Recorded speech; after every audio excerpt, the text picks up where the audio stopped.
Good morning, everyone, and welcome to this special council meeting. We have two parts to the meeting. The first one now, and then the second part will be at the end of the day with items coming out of committee today that need to be dealt with. The first item on the agenda is notice of motion with respect to a crossing guard in Dune South.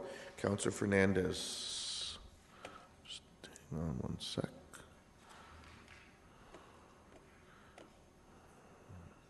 Go ahead. Okay. So my notice of motion is related to crossing guard at Dune South and Dune Village Road. This has been an area of concern for a number of years, especially when the school board, public school board, decided to move grade 5 and 6 from the J.W. Girth School and have those students go to Dune Public School. That meant a significant increase of students at the ages of 9.5 and up to 13 crossing at an intersection where the volumes are in the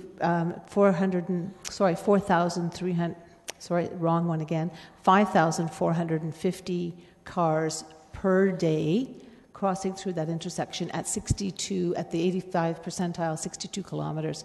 I've had many parents make the request for the last couple of years, and I understand that some of the grade 5s will be returning to J.W. Girth because they have room now for them, but it is the main intersection just before the residents who are leaving that subdivision to go get onto the Homer Watson Boulevard to go to the 401. Especially in the morning, it is absolutely crazy going through there. I've made the request a number of times to transportation through Ron Sherm. After having public meetings with the residents in that area related to our traffic calming and speed volumes and speed and traffic volumes, I felt it was really important to bring this forward to council at this time. I know it's out of the regular process, but I really do fear that we are going to see a child hit at this intersection. So I would really request council support for this motion, and should we need to reevaluate once all of the traffic calming happens in that area, then at least we've been proactive in protecting the students' safety as they cross that intersection. If there's any questions, I'd be happy to answer them. Okay, is there a seconder for your motion? Councillor Fernandez? Yes. Councillor Gazzola? Okay, Councillor Gazzola seconded. Great, thank you.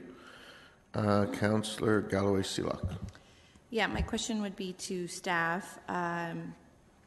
We're dealing with crossing guards later today in the Community Infrastructure Services Committee, I believe. It's one of the two that are remaining. Why is this one here in front of us now and not in the staff report for that committee? Mr. Carmichael? Yes, through the chair, in response, simply this has been a motion that Councillor Fernandez has put forward on her own, and our annual report that you'll be considering this afternoon has not incorporated the special request into it. So then I ask you, what is staff's position on this motion? Through the chair, we have conducted further investigation into it. We've contacted the school, and as Councillor Fernandez referred to, the grade 5s are no longer going to the school. They're being put back to J.W. Girth, so we only have grade 6s and above at this school. And Ron's recommendation is that we study this in once the school is open again in the fall. It's also important to point out, as Councillor Fernandez mentioned, we are doing a traffic calming review for this section of roadway, and we are specifically looking at some type of pedestrian improvements at this location. I do not have the final recommended or preferred alternative to present to you at this point, but we're looking at improvements there to hopefully improve the children's safety, the student safety. Okay, so it's staff's opinion that because it's 6, 7, and 8, and that we're doing traffic calming, that at this time you're willing to look at it once the school year starts again, but that you're not supportive of moving forward with it at this time? That's correct. Okay, thank you. Councillor Singh. And actually, that helped with part of my question as well, Mr. Mayor. I'd like to, I guess, forward it to Councillor Fernandez. Were you aware of that information? And does that change things? Councillor Fernandez?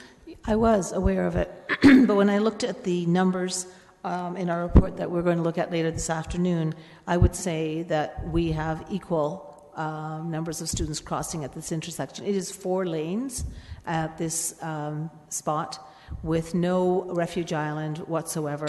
We've got significant amount of boulevard trees and a curve that approaches that intersection coming from let's say north going south towards Homer Watson. So there's a lot of visibility issues, especially in the winter, and because it's 4 lanes and because of the speeds, I really think it's important for us to put somebody there. I appreciate that, but again, as staff has advised that there is a traffic review study as well. I'm just asking for your benefit. Do you think it may be beneficial to defer this till after, so that we're not making a definitive answer right now? No, because that's why this has risen to the top again, because during those public meetings, I heard again and again loudly from the public that live in that area, whose kids go to that school, that they've been waiting and waiting, and we still have a fair bit of time. And I stand corrected, but Mr. Carmichael, I think we're looking at least a year before we are able to implement any of those traffic calming in that area. Is that correct? It's a good question. It's my turn to ask questions of staff, but I appreciate that. But perhaps Mr. Carmichael could. It's a relevant point, so please, thank you. Yeah, through the chair, in response, we'll be finalizing that review over the fall and winter, so realistically the measures would be implemented in 2017. Councillor Gazzola. Yeah, as a question of staff, I know when it comes to traffic signals, we have warrants that decide when signals are warranted and when they receive funding and all that. Is there a similar thing for this? In response through the chair, yes, Ron has conducted studies in the past at this location, and it's based on a crossing guard warrant. It's based on traffic volumes. It's based on gaps and the number of students actually crossing. The studies he's done to this point in time have not warranted a crossing guard at this location. As far as warrants for traffic signals, we have done some preliminary studies in this location, and there's certainly not the number of pedestrian crossings to warrant a full traffic signal, but it might be something that would warrant our new PXO legislation that we're working on with the region right now, which is signs posted on the roadway that give right-of-way to the pedestrians. We have, if I'm not wrong, we have often gone ahead with traffic signals even though they haven't met the warrants. Have we done that with crossing guards?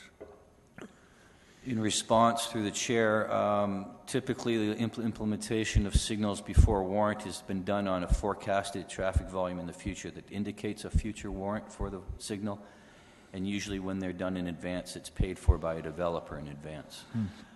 There are some occasions where we have done, where council around the horseshoe have approved a signal, and we would then request to the region to implement it, and then we would be on the would be required to pay any maintenance costs and the cost of the actual signal because it's not warranted.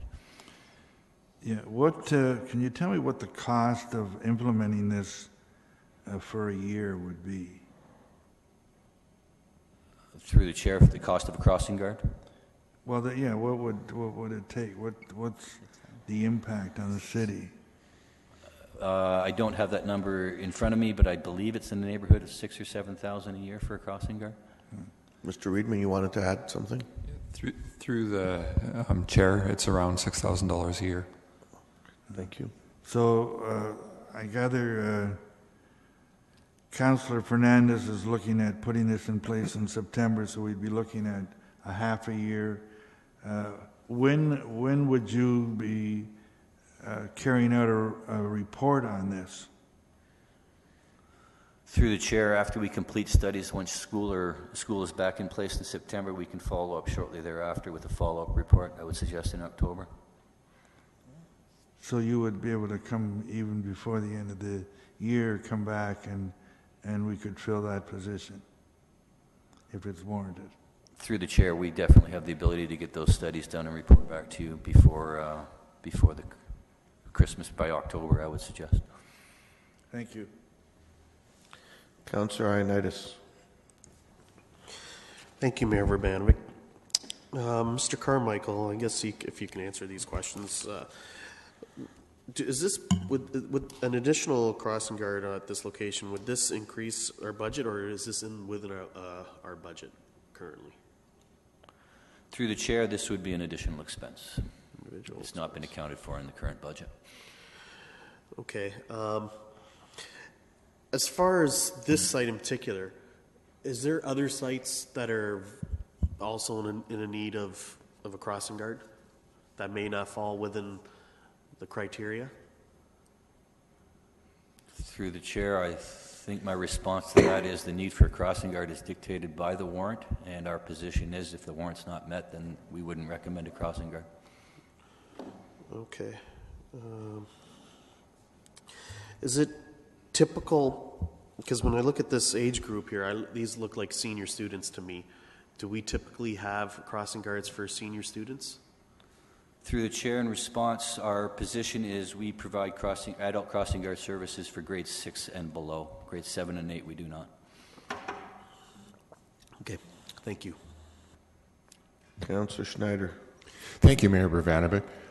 Mr. Carmichael, if a crossing guard was installed at this intersection, would it have an effect on the study that you're doing? Through the chair, in response, I would suggest the implementation of a crossing guard would not change our proceeding forward with the review. I would imagine that the same measures would get recommended. I can't see a change in that regard. I guess maybe what I was meaning was in the results of the study. Could it affect the results that would show if a guard is warranted at this particular intersection? Through the chair, in response, based on the warrant being vastly based on the traffic volumes and the gaps provided and the pedestrian volumes, the student volumes, I can't imagine that it would change significantly with any measures we put in. Okay, so if we went with a thought of let's be safe and let's try this, if the crossing guard wasn't warranted, even if it was installed temporarily, is that an issue, removing it if it wasn't warranted? Through the chair, in response, I would caution council with that recommendation. Our experience with that is removing a crossing guard, regardless of warrants, is an extremely difficult thing when it comes to the parents involved with that, and taking it out is a lot more controversial, I would suggest. Okay, thank you. Councillor Marsh. Thank you. So I wonder if I could ask staff to describe this intersection. Is there a four-way stop here, or are we actually expecting young people in grade 6, 7, and 8 to cross a road just when there's no traffic?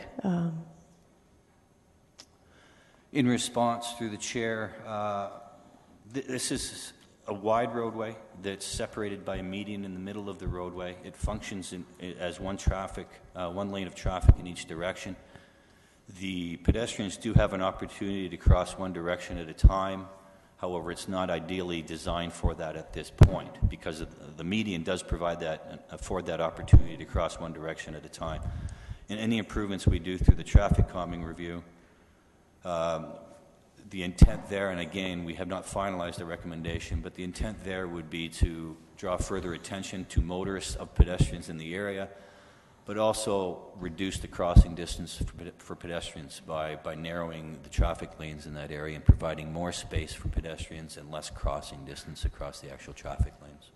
Okay, so we have the benefit of this visual up. Thanks, Mr. Reedman. Just wondering if you could tell us, are the students going, is the pedestrian main route to cross Dune South Drive? Is that where they're crossing here? Or yes? Okay. So I can fully appreciate, Mr. Carmichael, that you're explaining to us that it is very difficult from the public perspective to remove a crossing guard, even when it's not when that person is not warranted anymore in that location. I'm just wondering, though, can you foresee that if we were to pass this motion today, but add a caveat that this is a temporary measure until we look at introducing other measures on this street, if we were to replace a crossing guard with a signalized crossing for, like a pedestrian activated crossing at this location, do you foresee that might reduce the impact of removing a crossing guard? Through the chair, in response, I appreciate that suggestion. My concerns or my response to that would be, should we recommend a temporary crossing guard and in time replace it with some form of control? I think there'd be certainly more buy-in from the parents in that area. Parents typically do appreciate the benefit of having an adult crossing guard there while the children are actually crossing. The control does provide that right of way, but just having that adult crossing guard, as I'm sure you can appreciate, provides that further comfort factor when crossing the students. Mm-hmm. I think it's a dangerous precedent to set if we were to install just a permanent crossing guard for a senior public school, because we've got kids throughout the city who are expected to use signalized crossings on all the major roads in our city. But in this case, if this is we're considering this, the way that this traffic moves so fast, and that there is really no way for kids to cross safely without just being careful to cross when there's no cars, I do think that a temporary measure that's just adding comment at this point, that I think it's a worthy motion if it's temporary until such time as there's a traffic calming measure in place. Councillor Singh. Yeah, my concern lies in Councillor Marsh's earlier point about setting a dangerous precedent, or setting a precedent, I guess, where we don't provide crossing guards for 7 and 8 and up. Is that a likely scenario if we are doing this here? That, and I don't know if it's an appropriate question or even can be answered in this forum, but would we open up ourselves to some liability where a crossing guard is not provided in other schools that are for 7 and 8 and up? And something unfortunate were to happen there. Through the chair, in response, I guess what I'd say to that is a number of studies have been done that show that children at age 12 to 13 have attained the cognitive skills by that point to be able to process crossing a roadway in a safe manner.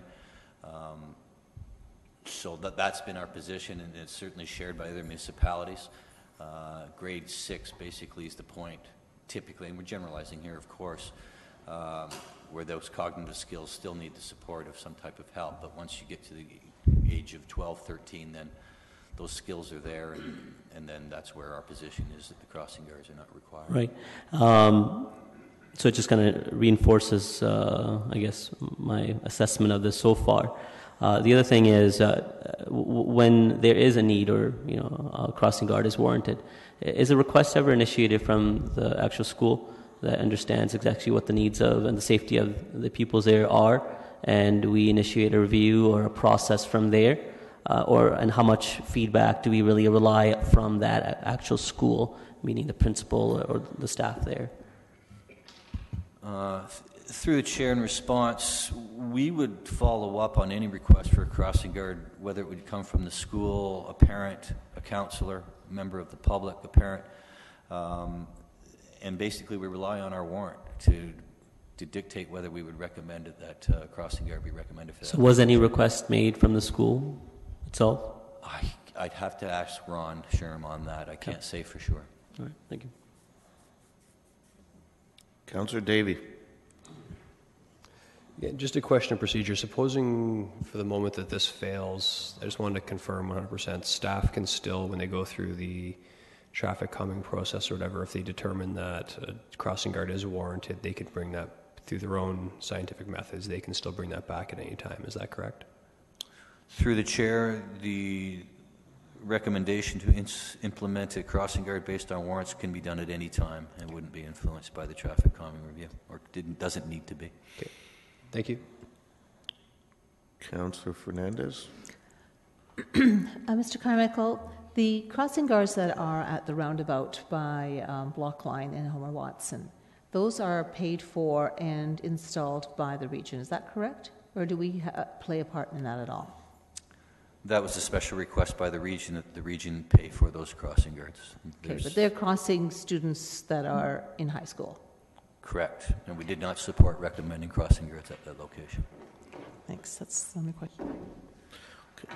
Just one, there aren't any other questions right now. One, and I think you kind of started getting at it earlier, Mr. Carmichael, but just for clarity, if we were to consider this one, how does this location rank in terms of others that aren't being recommended at this point? I mean, is it the next one in the queue or very close to being the next one, or is it farther down the list?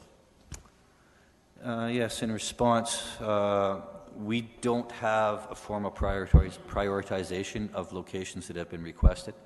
It's similar to other warrants for a signal or an all-way stop. Either it meets it or not.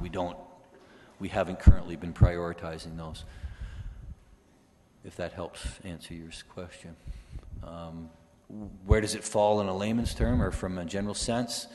Obviously, this is a busier roadway with 5,400 vehicles a day on it. The speeds are pretty typical for a major collector roadway of that regard. Not suggesting they're acceptable, but they're typical. Okay, and actually, that's all the questions I had. Councillor Fernandez, I guess it's back to you for any final comments. Yes, thank you. You know, we can talk about what our warrant is and what our process is for getting crossing guards, and I can certainly accept that for a number of areas in the city. We've had requests come forward before from other councillors for crossing guards. This is a situation where, unfortunately, this map does not do it justice unless you're standing on this corner and a car is going past your 10-year-old child at 65 kilometers an hour, and they have to cross what doesn't look like 4 lanes here, but believe me, it sure as heck feels like 4 lanes when you're crossing there. I looked at the numbers in the report that we have coming forward this afternoon, and we've got numbers that are lower than the numbers. And yes, I know it's an elementary school, but even though we may not have supported the region's putting a crossing guard at Block Line where there's high school students crossing, it's still happening. So, you know, we're talking about 2 different approaches here to safety for our children. And what is the cost going to be to the city if one child gets injured at that intersection? I think it will be a lot more than the cost of a crossing guard. And that's what I'm hearing from these parents. And I know it's the squeaky wheel, and I know that we sometimes we don't want to cave to that pressure, but I think we're talking about safety for children who are crossing an intersection to go to school. And that's what I'm asking. I'm asking for this year. Things are going to change when the new school opens up further up on Grove and Thomas Lee. We may see a real shift. And I agree with you, Mr. Carmichael. Parents are going to be in an uproar if we pull the crossing guard at that point in time. But I really think we need to try this for this school year, combined with our traffic calming measures and the work that we're doing. So I'm asking for support from council again. Okay, we're into comments. Councillor Ioannidis. Thank you, Mayor Urbanovic. This one is an issue that I have great concern with, and I understand. Ideally, I would like to see crossing guards at every single school, but again, that's not the reality. What we're dealing here with, and we have to deal with what system we have in place. And I really do have some concerns when we have to jump the queue for certain areas of the city when again it's the squeaky wheel, as Councillor Fernandez put it. Where we're factoring in the additional costs, and then we're looking at some precedents that we look at it. To me, it doesn't make any sense. And what I'm looking at here, I'm familiar with this intersection, and we have a medium there that maybe could be just a sign, so for kids or parents to say that they can use that as a medium ground to cross. Where I know other intersections, in particular one that's that was in my ward that didn't have this, and now it's being implemented and it's being taken away, and I'm going to be dealing with these similar issues of a crossing guard being taken away, where I still think could be used. So I have great concerns when we're jumping the queue here, and so that way I just can't support this at the moment, even though I wish there would be one there. Councillor Galway-Seelock. If you can indulge me, I just have one question to the staff. Sure. I'll use it within my 5-minute comments as well. Mr. Carmichael, do you happen to know how many students even last year crossed at Dune Village and Dune South? Understanding there will be less this year, do you have that number? Through the chair, in response, we did an origin destination study of Old Dune Village Road in May of this year, both on a Saturday and on a Tuesday while school was in. And at the same time of doing that study, the staff person stationed down at Dune Village and Dune South made observations and did an informal study, a pedestrian study. And what has come from that, and bear with me here, please, is that on the Tuesday, which was the school day, May 17th, recorded a total of 138 pedestrians crossing this intersection and 34 cyclists. That would incorporate the entire 6 hours that we're out there doing the study, both the morning, lunch hour, and afternoon. So it would include the school times, but also times outside of the school times as well. It would include not just students, parents, anybody walking in the area, right? The estimate in speaking with the staff person is that approximately half of those pedestrians were students. Okay. And is that work then that you could complete and bring back a report to see if it's warranted in the October-November timeframe? Through the chair, that would be exactly our intent of following up with studies when the school is open again, yes. Because there's less students going there now and not as young. So what I'm going to do is I'm going to propose a deferral until staff can come back in October, November, so that we can get staff to take a look at it with the new school year and look at how many pedestrians we are dealing with crossing that intersection, and then we can make a decision at that point whether it's warranted or not. Okay, I'm going to hold that deferral and come back to it. Let others make comments. Councillor Gazzola. Yeah, my first intention was to support this. I hear so often around the horseshoe here when we talk about safety, and safety is prime in everything we do. And when we're dealing with safety, it's better to err on the side of safety, even though it may cost us a few dollars. So I was prepared to support it. I would consider supporting a deferral. I would like to see it looked at quickly in October, with the intention that if there is, it could happen quickly, even in the fall before the full winter season. So. Councillor Davey. I will support the deferral. I think I always struggle with these, and because the problem is, where are we? To be frank, where are we responding to the squeaky wheel versus what's the science say in studying the intersection? And the only way we can make informed decisions is to have the data in front of us. I wish there was a situation more like our traffic calming where there was like a hierarchy and we could say exactly which road needed crossing. I realize the seriousness of all crossings in the city, but by the same token, we can't have crossing guards at every single location that everyone would like a crossing guard. And frankly, if it's not warranted, it's not warranted. I am a bit more comfortable waiting till October because these are grade 6 students, I understand, and older. But in the interim, if staff, not making part of the motion, but if staff can put their mind towards having that sort of hierarchy to make sure that we are using a scientific method to ensure the most dangerous locations are the ones that are always get this sort of attention first, that would make our decision process much simpler and less political. Councillor Singh? Yeah, thank you, Mr. Mayor.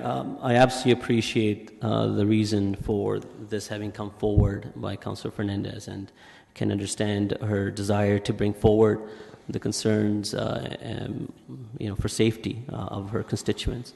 But again, as staff has laid out, we have to rely on the information that we have, and we're still in process of correlating that. And we don't want to unnecessarily react to an issue that may resolve on its own, especially with now it being only students for 6, 7, and 8. But that's not to say that I had decided to not support the motion. It was a struggle because whenever there is a question that relates to safety of our children, I always want to err on the side of caution. But I think it's the right way for us to proceed forward and do our proper analytics. And if we can do that in the next month or so, or 2 months, I think that's within reason, and we're doing it in a proper manner. So we're not always so reactionary and moving forward with our hearts rather than our minds. So I would support the deferral. Councillor Ioannidis? Yeah, my question is relating to deferral to Mr. Carmichael.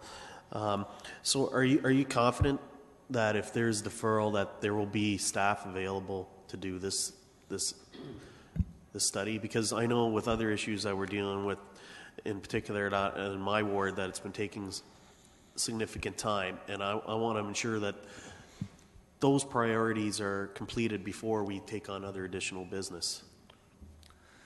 Through the chair in response, a fair question. The completion of the studies for a crossing guard warrant isn't terribly,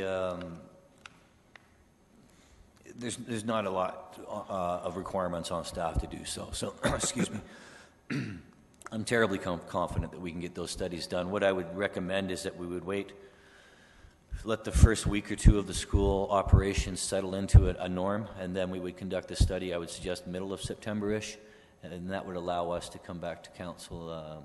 I'm not sure, I don't have the committee dates in front of me, but in sometime in October, whether it's middle or later October, with a report. So, Mr. Carmichael, there's a committee meeting October 3rd. There's there's council on October the 24th, and there's committee November the 7th. When would you be able to have something for the October 3rd committee meeting, or even if it means that it'll have to be sort of a late add-on onto the agenda? In response, the October 3rd would be challenged by the time requirements we have to meet our submissions for clerks and so on and so forth. I think that would take our deadline back to near the middle of September, at least the third week of September, and that's about when we'd be doing this study. We could do it on short timelines. I would recommend us coming back to the council in later October if possible. Okay, so Councillor Galloway-Seelock? Just because it was the deferral from me, I intended specifically October, November, not giving you a timeline to see when you could bring it forward, and just do so when you can. And if it means it's got to come straight to council on the 24th, I give you those. We only have 4 meeting dates between October and November. So I just ask staff to use their best discretion to bring it back when they feel it's appropriate and fits within the agenda and allows them to do the work, that they're confident in bringing back a recommendation. So I don't want to pin it to a specific meeting date today, but one of the cycles in October or November. Through a response to that, through the chair, totally appreciate that, and staff recognizes the challenge here and the desire to resolve this issue sooner rather than later, so we would certainly put a priority on that. As mentioned, it's not a significant staff requirement from a time, so we should be able to get it done and back to you folks sooner rather than later. Okay. So with that, there aren't any other comments. I'll make mine, and then I'll come to you, Councillor Galloway-Seelock, for the deferral motion first. I will support the deferral because staff have indicated an ability to bring it forward quickly. I understand that the challenges around this roadway. I mean, back when I represented Ward 2 prior to being mayor, I mean, I had some roads in the ward that I represented at the time where there were some challenges.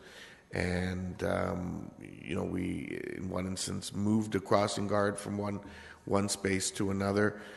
We advocated with the region because it involved regional roads and different things in order to get a solution put in place. I do share the concerns that Councillor Fernandez has raised, and we do need to keep safety a priority.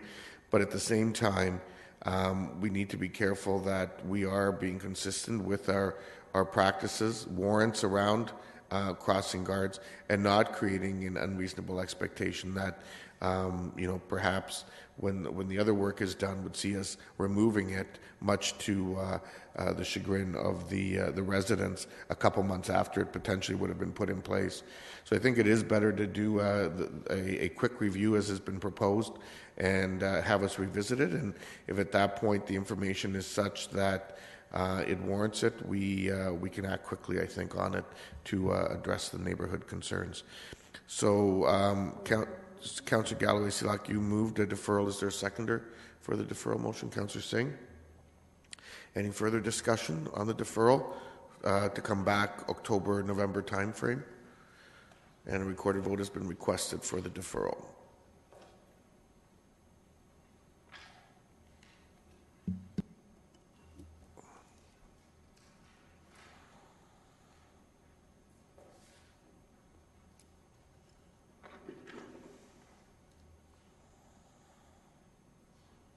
All those in favor? All those opposed? The deferral carries. Okay, we'll move on then to item number 2, dog designation appeal committee decision. And that report is in front of you. Were we expecting a delegation for this? No? Does someone care to move that? Moved by Councillor Fernandez, seconder. Councillor Schneider, thank you. Any discussion? All those in favor? Opposed? That too is carried. We'll now move on to item number 3, and this was referred from the June 27th council meeting. Councillor Singh. Thank you, Mr. Mayor. I had a quick question for our clerks. Mr. Clerk, the main person who's put forward a motion, are they able to amend as well if it had been deferred? Would I be? Through the Mayor, as the motion has already been formally moved and seconded, a formal amendment would be needed to make changes to the motion. Can I offer that amendment as well as the author of the initial mover? Given that it's a different session, yes, you should be able to put forward an amendment. Okay, that has been moved and deferred. Perfect, thank you. And the concern I had is, I think validly, Councillor Etherington had raised a point that the motion should include citizens, general citizens of any future committee such as this. I agreed with that, and that was my hope as well, but I think it was perhaps missed, and I was relying on staff to be able to pick up on that and leaving it completely open to them. So I'll add that formally. My question to staff would be, one of the major concerns, or I guess issue that was raised, with this motion was with the aspect that a recommendation such as this may have been put forward through our business planning process, and that's something I think I may have done myself. It wasn't in my memory, and I just want to ask some questions relating to that day. How many days did we go through that strat planning process when we had put forward, or how many recommendations or suggestions would put forward through that process? Mr. May? Through you, Mr. Chair, to the best of my recollection, this was the process where councillors ranked their priorities individually and then came back as a group, and there was a total of 109 projects which you were considering. There were 109. I'm trying to go through the process of it because that was the question that was raised. There were 109 suggestions overall made through a strat plan, right? Was that strat plan over a number of days or comprised of a single strat plan where all those 109 suggestions were put forward? Through you, Mr. Mayor, to the best of my recollection, it would have been at least 2 committee meetings and time when you were asked to go away as individual members of council and put points to each one of those projects. Right, I appreciate that. When was it? Remind me again. I don't recall. It was right. It was on the onset of this term of council. That's correct. Very early. I don't recall. Okay, all right. I don't know. You had replied back with an email. Okay, it doesn't outline the date. Thank you. That was all the questions I have. I can make my comments to this motion. Mr. Mayor, or I'll allow others to make questions first. Yeah, first of all, is there a seconder for this motion? A seconder to this motion? Yeah, your motion needs a seconder? It's moved and seconded, wasn't it? It was referred to. No, it was deferred. Wasn't it moved? So when a motion is... Okay, that's fine. It needs a seconder today. Okay. So Councillor Ioannidis has indicated that he's willing to second it. Any questions on the motion? Councillor Fernandez? I have a lot of difficulty with the idea of another advisory committee related to our development. Mr. May, when we work with developers, can you give me a general idea of how many times they meet with staff, meet with the public, have opportunities to discuss? And I'm thinking, I've had a couple of situations in my ward where we've had numerous public meetings with the public and the developer and staff. Is this going to be redundant, having an advisory committee based on what you're going to tell us? Mr. May? Through you, Mr. Mayor, I would say, first of all, we have the Home Builders Liaison Committee, which meets on a regular basis and provides a cross-section of industry representatives an opportunity to discuss major issues with city staff. On all specific development applications, certainly we meet with the proponents and their consultants on many occasions throughout that process. And then for some of the larger strategies, we always consult broadly with the community, often setting aside specific days to consult with the industry.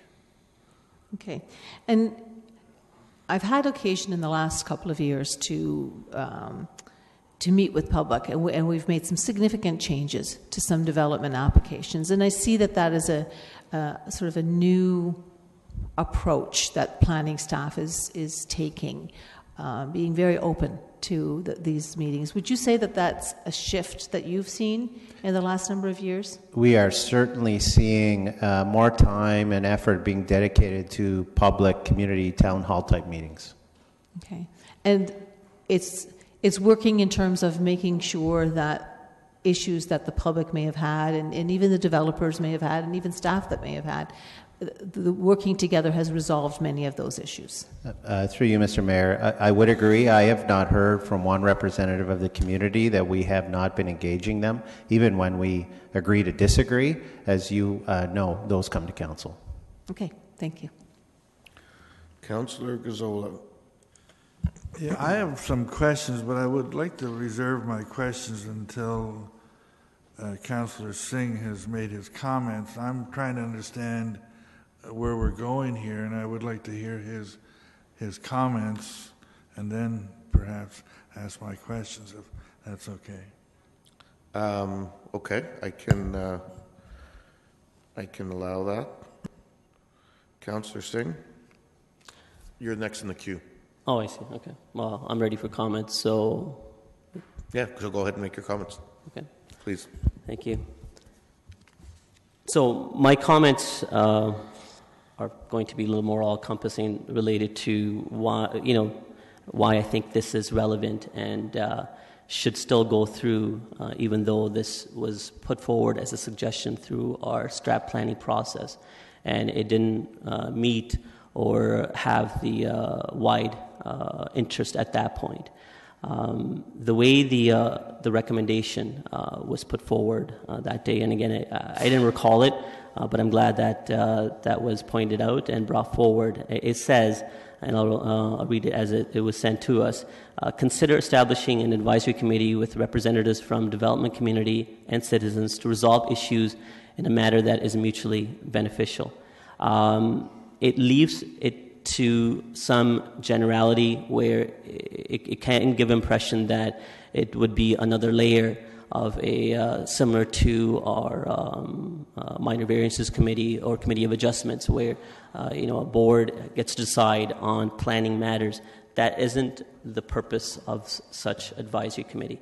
What I've seen or noticed myself is in our community as development proceeds forward, there is pushback by our citizens, and there is bad building practices that are brought forward as well. And good example can be seen what is happening in the city of Waterloo, where normal process through planning, what is allowed and is what is developed is not necessarily what the community would like to see or what is attractive.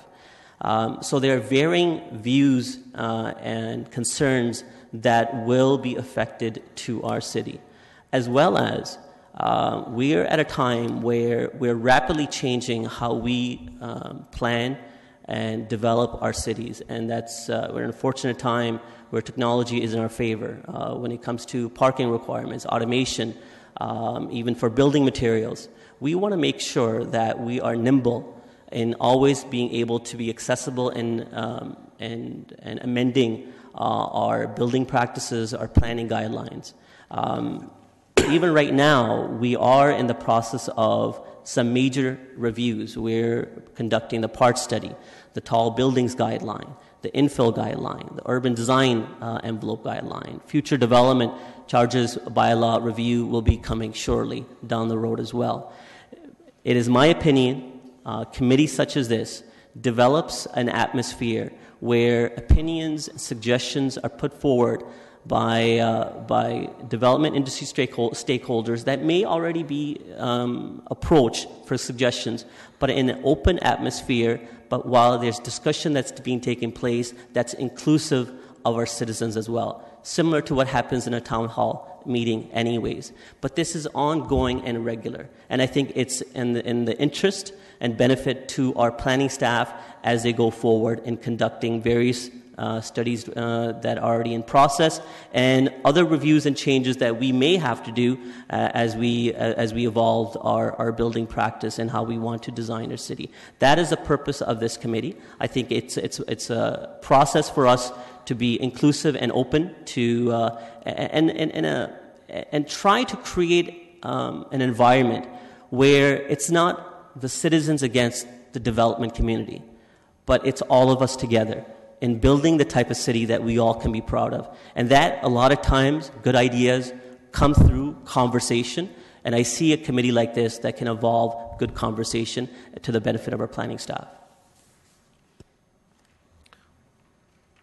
Councillor Gazzola,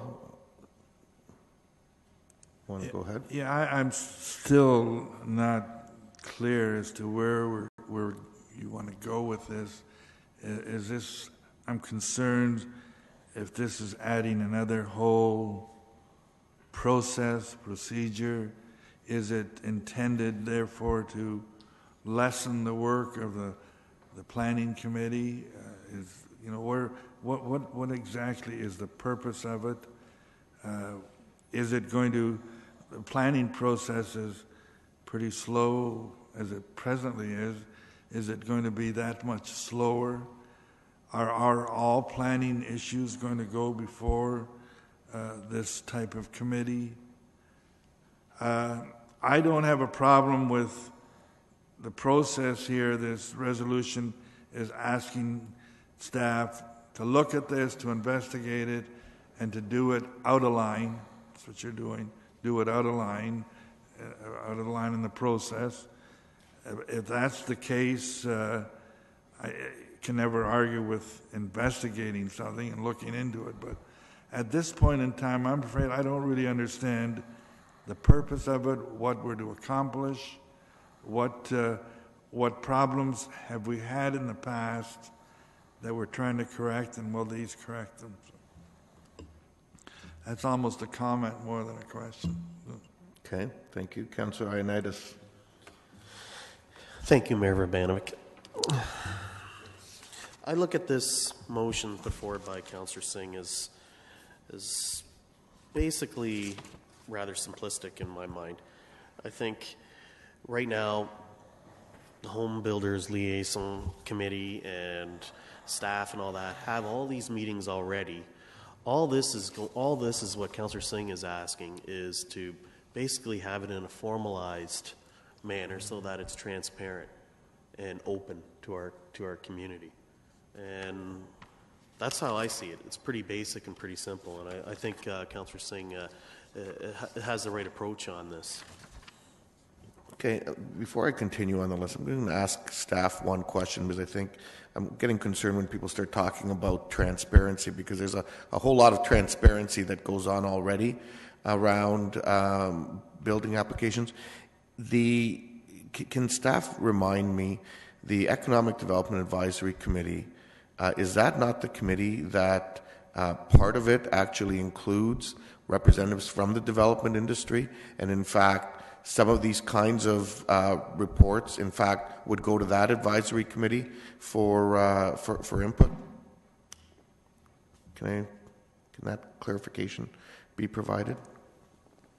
Mr. Regier? Yeah, certainly, through you, Mayor Urbanovic. The Economic Development Advisory Committee does have representatives of the building industry and other economic sectors as well. It has from time to time looked at policy issues related to the development process, but its focus is primarily on economic development strategy rather than on planning policy or procedure. Okay, thank you. Councillor Marsh. Thank you. I see that Mr. Pinard is in the gallery. I wonder if he could answer a question. Just wonder if he, Mr. Pinard, could you please comment on your perspective? This motion is really just for your team to look at the, what would be the possible parameters around this advisory committee. And from what I hear, Councillor Singh talking about it, the way I see it would be more of an urban design advisory committee, where it's more holistically looking at how do we want to see our city grow and what types of parameters do we want to be placing with our planning policies. So can you help us understand your perspective on this potential committee? Mr. Pinard? Yes, through you, Mayor Urbanovic. It, of course, would depend on the model. At the present time, none of the advisory committees deal with proponent-led private applications. But at the present time, all major policy initiatives, things such as new official plan, new zoning bylaw, tall building guidelines, and so on, it is part of our engagement strategy to actually take those through all of the existing advisory committees, including EDAC, which has some development industry representatives. But we also do have other organizations that we consult with that are primarily development industry interests, such as the home builders. We do have development industry focused engagement sessions as well as part of all of those major policy initiatives. But these are not done in the same format as an advisory committee. They are all other than the Home Builders Liaison Committee, they are all advertised public events, but they're not held in these chambers.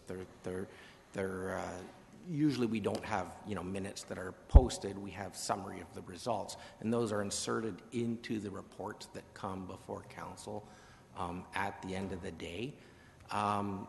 So in terms of reviewing it and providing information back to council, one of the things we would likely tell you is that depending on the model, it would depend on how much it would need to be resourced.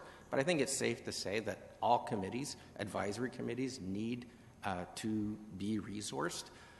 Typically, committees that planning currently supports also require support from legislative services. So Heritage Kitchener and the Environmental Committee, for example, require a committee administrator and one senior planning staff that is assigned to that committee, and it takes up a significant percentage of that person's time. And there are preparation of agendas, preparation of agenda items, but also minutes, and that's where usually the legislative services staff come and assist. So, Mr. Pinard, thank you so much. You've given us a good overview of where we're at in terms of the current status and what would likely be required in terms of staff resources. But from your professional opinion as our Director of Planning, can you comment on the need for this committee? Okay. Through you, Mayor Verbanovich, there's never any harm in having more conversations. At the present time, I'm not aware where there's a gap that would, greatly be benefited from, having this committee. Okay. I think in terms of the timing of the processes or the initiatives that would potentially come before this committee, it could possibly take longer to do them.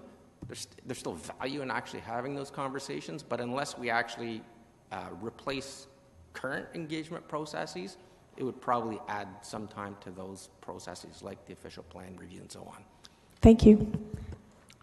Councillor Schneider. Thank you, Mayor Verbanovich. As I look at this, some words are popping out to me. Balanced perspective, providing advice, and all Councillor Singh is asking here is for staff to investigate and explore options for potential establishment of a planning and development advisory committee. And I know from the advisory committees that I am part of, I really appreciate and enjoy being in those meetings to hear the advice from the people who are experienced, passionate, and knowledgeable in these areas. And I know that when it comes to a decision, knowing that the Heritage Committee supports the recommendation of staff, or the Economic Development Committee recommends what staff is saying, it's very helpful. It's a good calming piece when it comes to making a decision. So again, we're just being asked to have staff investigate and explore options for this. We're not saying that yes, we're going to have this. We'll make that decision when it comes. Thank you. Councillor Fernandez. Thanks. In listening to the responses from both Mr. May and Mr. Pernard, what I'm seeing here is, one, we have a Home Builders Association that's involved. This has not been a priority in the plan. That there really has not been a problem. Maybe historically there has been, but I've seen such a huge shift in the way our planning department is working with our community that I don't know that we need something like this anymore. We even need to investigate something like this anymore. I understand Councillor Singh is using Waterloo as an example, and that may be their their issue and their challenge, but I'm hoping that with all of the studies that we're doing, that you listed as well, RENs and intensification and tall buildings, and we're just, planning staff is really kind of up the wazoo with all the studies and work that they're doing right now. and then I think that we also heard that we've got a number of planning staff sitting on different advisory committees, so they are listening to our citizens. They are listening to developers who are coming in at times to talk to some of the committees.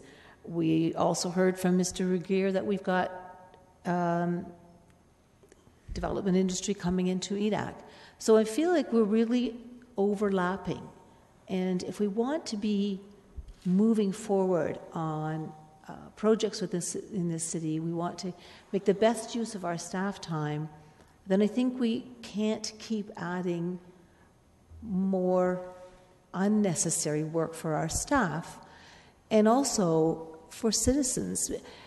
I sit on a number of advisory committees, and some of our citizens are finding it a bit taxing to sit on advisory committees because there is a lot of work, and their work plans are becoming more evolved and require more time for them. So I'm not exactly sure the rationale. I mean, I've heard what you've said, Councillor Singh, and I've heard what our staff is saying. I just don't feel that having developers sitting on this kind of advisory committee, how are they not going to be unbiased? I really just don't see that. I think we're going to be having a group of people who are already have their vested interest, who are making their points, and they're pushing their issues and their interests with our staff, sometimes with the community, and now you're asking for them to have another platform on which to do this. I don't see that is a good use of our time. And so. What's your point of clarification? Just I want to make sure that it is reiterated. I had started out with the amendment that it comprised of general citizens as well. So it's not just development community stakeholders, but general Kitchener citizens as well. So you're going to have two opposing forces on a committee that could end up spending an awful lot of time disagreeing and arguing over a point of a development or an urban plan or... Similar to this body, healthy dialogue, yes. Okay. I think both have... Yeah, so just before we go, I do have a question just from a process point of view, and I don't know if it's Mr. Wilmer or Mr. May that can answer this. We went through a very comprehensive process around business planning prioritization that involved all of council. We all assigned points to this, to different things. Can you just remind us where this fell in that ranking and how many councillors voted for it at the time? Mr. May? Through you, Mr. Mayor. This item was ranked 76th out of 109 projects, and I understand that it received points from one member of council. So I guess my second half of my question is, we are in the midst of, as far as I understand, going through an update of our business plan going into the next year of our term. And I know Ms. Major is meeting with all of us, asking how things are progressing. Are there things that we want revisited and so on? Should this not be looked at as part of that process? And if there's going to be things added in, be considered as part of that process as opposed to deal with it as a one-off? Mr. Wilmer? Through the mayor, certainly I think there's merit in that. If at any time during the year, though, it's certainly the right of a member of council to raise issues. If there's urgency to it, we may not want to wait for a business plan process, but I think in this case we are talking about a sort of a more long-term view, and I think that the business plan refresh for 2017 likely would be a good place to consider this.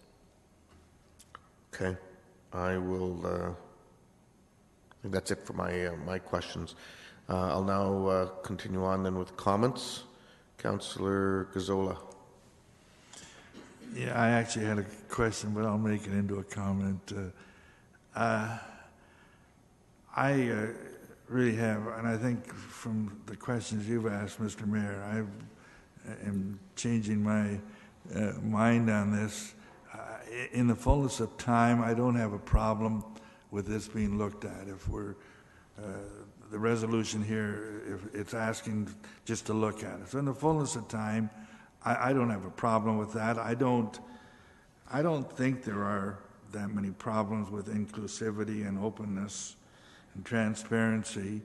As far as an urgent matter, I don't see this as an urgent matter at this time. I have a list. I try to follow all of the studies and reviews that are going on with the city right now. I have a file for each one of them, and the list is humongous.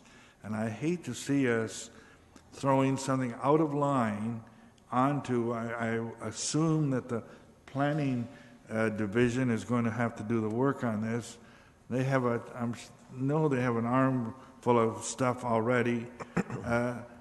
So in the fullness of time, I could support us investigating. Maybe that's something we look at when we're setting up our business plan for next year. But at this time, I don't see the urgency of looking at this and having a report come back to council by December the 5th.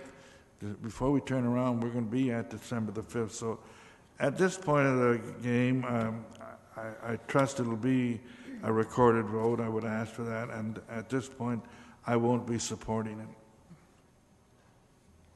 Councillor Marsh? Thank you. Despite the fact that it doesn't appear to be an urgent matter, and that in the beginning of our council term, it wasn't prioritized by more than one councillor. We've spent, a chunk of time today discussing the topic, and I really don't see harm in asking staff to give this some consideration and providing us with some options to vote on later. I personally feel that with the city of Kitchener growing as rapidly as it is, we are reliant on the private sector and our expert staff to help guide the urban design of our city, and I don't see any harm in having us look at whether or not an advisory committee made up of interested stakeholders from development and from general population to be another checkpoint on how we want to grow this city to be as fantastic as we possibly can. I'm not saying that down the road, when we would vote on it, that I would see the need necessarily to support it, but I would like to at least have staff give us their opinions without me putting Mr. Pinard on the spot even further. I would want us to be able to look at some of the options that staff might see as helpful to their process, and that is why I will support the motion. Councillor Galloway-Seelock.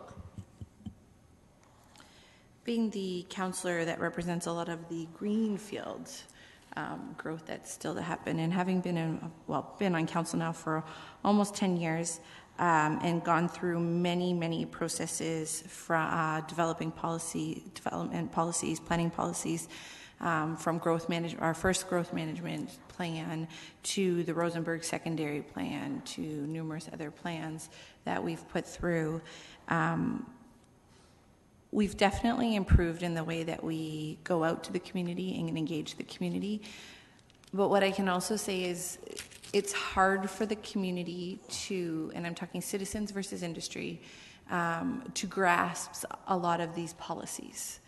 And so I think what we're trying to do is get the general public to come to a committee, and I don't know that I'm going to see that happening. We're going to definitely get industry stakeholders who want to sit there, but we already hear from those people. And we already hear from the people who are strongly invested in development policies and planning policies through the engagement that we already do from a city perspective. And so I struggle with this. I understand the intent. It's very clear to me what your intent is through this motion, that it's to focus, your line specifically says, focus on providing a forum for consultation on major planning policy documents. So it's clear to me what your intent is. I just don't agree that we need to have this extra layer.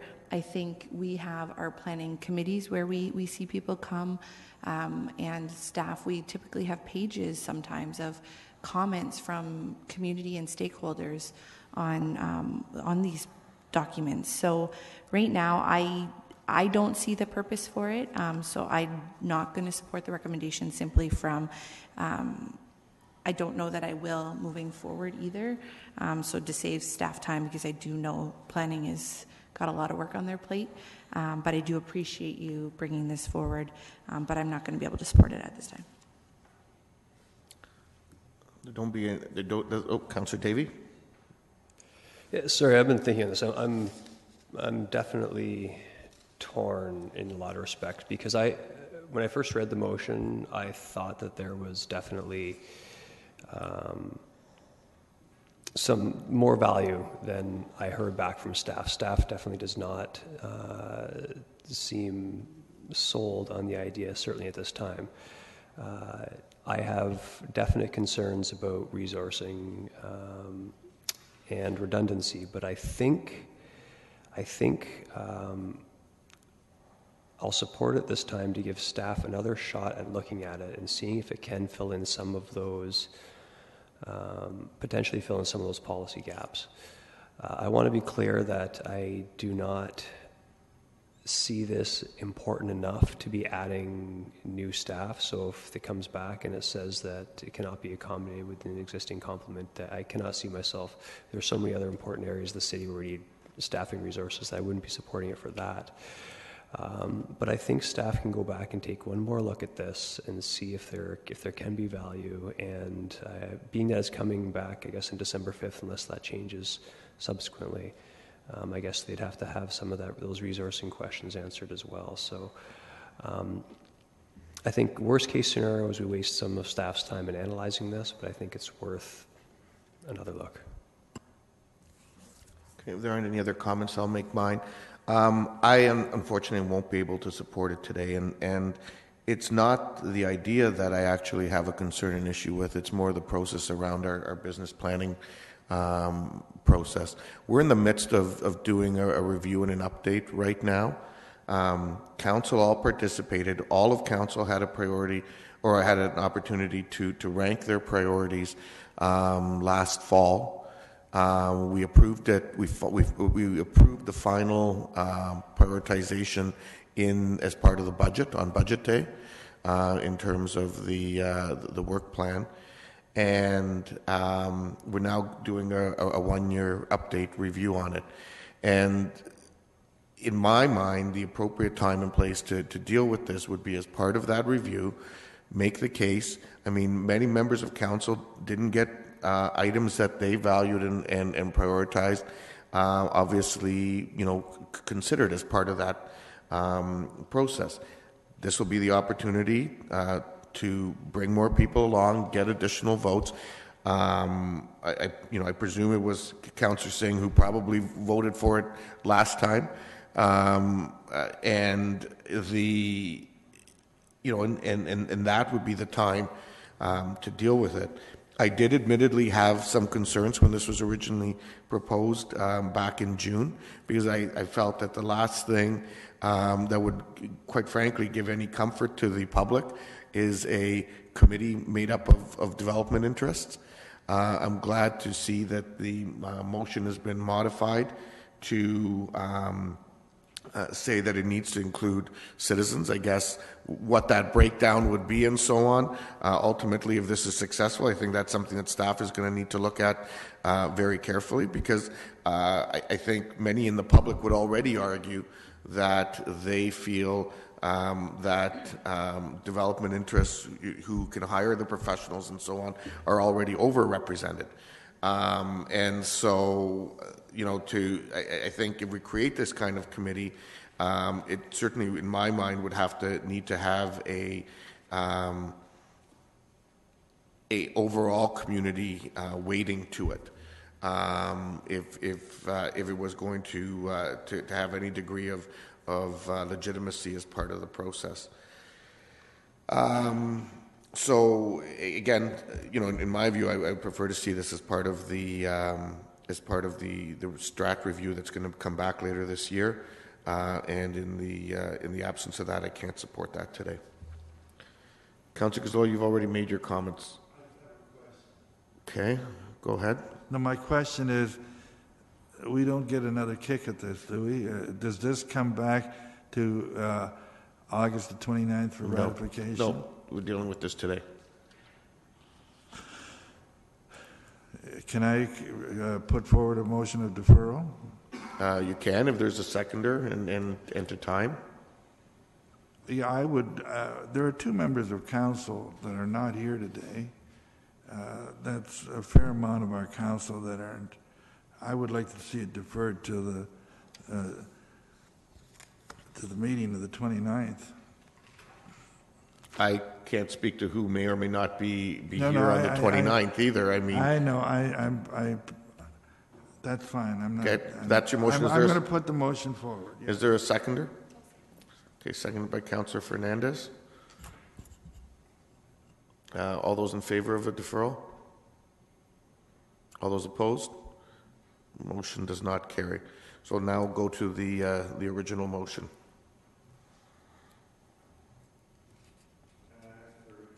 Okay.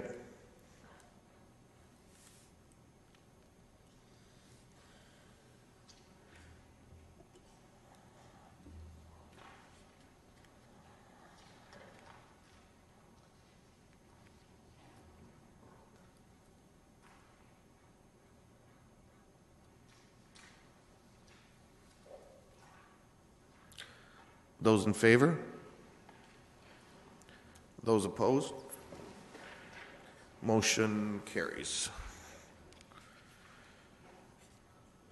Motion to go in camera. Move the counter. Oh. Okay, Councillor Fernandez, seconder. Councillor Schneider. All those in favor? Opposed? Let's carry. Okay, go ahead. Councillor Galway-Sila. Yes, at the end of this special council meeting, we have an important milestone that we need to recognize for a member of council. This individual attended St. Jerome's High School, graduated from WLU with a BA in political science and a diploma in business administration. He's served on council since 1994. He's the co-founder of the Chicopee Outreach programs, COPS, to connect youth at risk. He loves Disney and Mickey Mouse, and if you haven't figured out, it is the mayor. He was born on August 19th, 1967 in Zagreb, Croatia. 66. Sorry. Yep. And is celebrating his 50th birthday this month. Unfortunately, it falls right between our committee and council, so we kind of had to go a little bit early. So we want to recognize our fearless and energetic leader as he celebrates his 50th. So we have a cake for you, Mr. Mayor. Oh, well, thank you very much. Oh my God. Where's the fire department? They're not here, but the camera's not either. So oh, okay. Think about your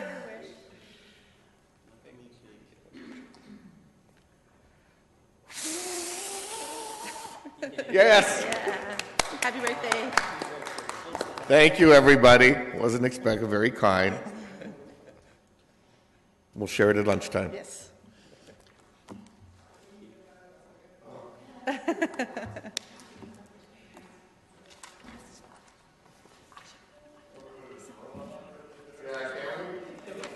But no.